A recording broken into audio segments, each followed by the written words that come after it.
கோவை மாவட்ட நிர்வாகம், கோவை மாநகர காவல்துறை மற்றும் உயிர் அமைப்பு இணைந்து உயிர்சாலை பாதுகாப்பு எனும் ஹேக்கத்தான் நிகழ்ச்சியை கோவையில் துவக்கியது.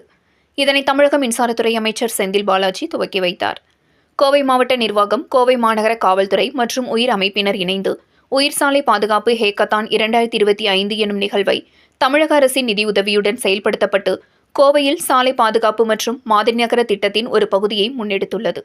இந்த ஹேக்கத்தான் படைப்பாற்றல் மற்றும் ஒத்துழைப்பு ஆகியவற்றின் அடிப்படையில் சாலை பாதுகாப்பில் புரட்சிகரமான மாற்றங்களை கொண்டுவரும் நோக்கத்துடன் நடத்தப்பட்டது.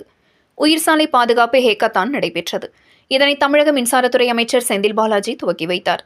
இதனைத் தொடர்ந்து அனைவரது மத்தியிலும் பேசிய அவர் கூறியதாவது: இந்த ஹேக்கத்தான் நிகழ்ச்சி மூலமாக சாலை பாதுகாப்பு சவால்களை எதிர்கொள்ள ஏதுவாக புதுமையான யோசனைகளை ஊக்குவித்தல், சாலை விதிகளை செயல்படுத்த எளிமையானதும் நடைமுறையில் சாத்தியமானதுமான தீர்வுகளை கண்டறிதல், செலவு குறைவாகவும் அதிக பொருளாதார பலன்களை தரும் தீர்வுகளை முன்னிலைப்படுத்துதல், தீர்வுகளை மிகவும் விரைவாக சோதித்து பயன்பாட்டிற்கு கொண்டு வருதல் உள்ளிட்ட பல புதுமைகள் இந்த ஹேக்கத்தான் மூலமாக நமக்கு கிடைக்கும்.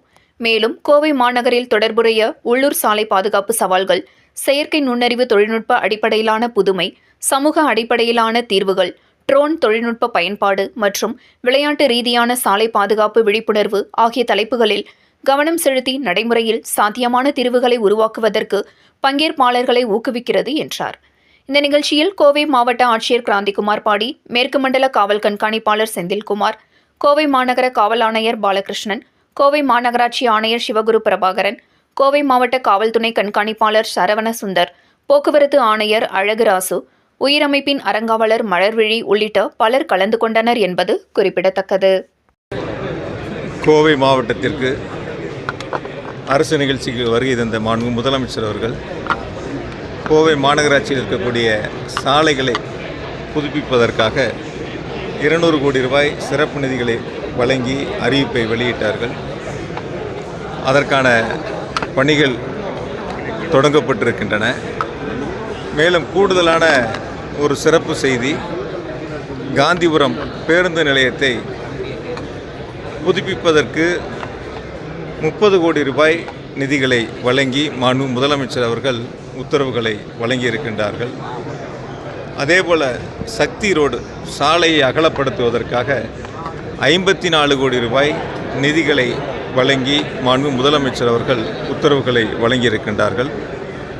இந்த 2 பணிகளுக்காக ஏறத்தாழ 84 கோடி ரூபாய் கோவை மாவட்டத்திற்கு, கோவை மாநகராட்சியினுடைய இந்த வளர்ச்சிகளுக்கு மாண்பு முதலமைச்சர் அவர்கள் நிதிகளை கொடுத்து தொடர்ந்து கோவை மாநகராட்சியினுடைய, கோவை மாவட்டத்தினுடைய வளர்ச்சிகளுக்கு பல்வேறு திட்டப்பணிகளை கொடுத்து மற்ற மாநகராட்சிகளை விட கோவை மாநகராட்சி சிறந்து விளங்க வேண்டும் என்ற முனைப்போடு இந்த பகுதி மக்களுடைய கோரிக்கைகளை ஏற்று தொடர்ந்து நிதிகளை வழங்கி வருகின்றார்கள், திட்டங்களை செயல்படுத்தி வருகின்றார்கள். எனவே இன்னும் பல திட்டங்களை மாண்பு முதலமைச்சர்கள் வழங்க தயாராக இருக்கின்றார்கள். இந்த 200 கோடி ரூபாய்க்கு சாலை அமைக்கக்கூடிய பணிகள் நிறைவடைந்தவுடன் கூடுதலாக சாலை அமைக்கப்பட்ட பணிகளுக்கு நிதிகள் தேவைப்பட்டாலும் அதற்கும் வழங்குவதற்கு மாண்பு முதலமைச்சர்கள் தயாராக இருக்கின்றார்கள்.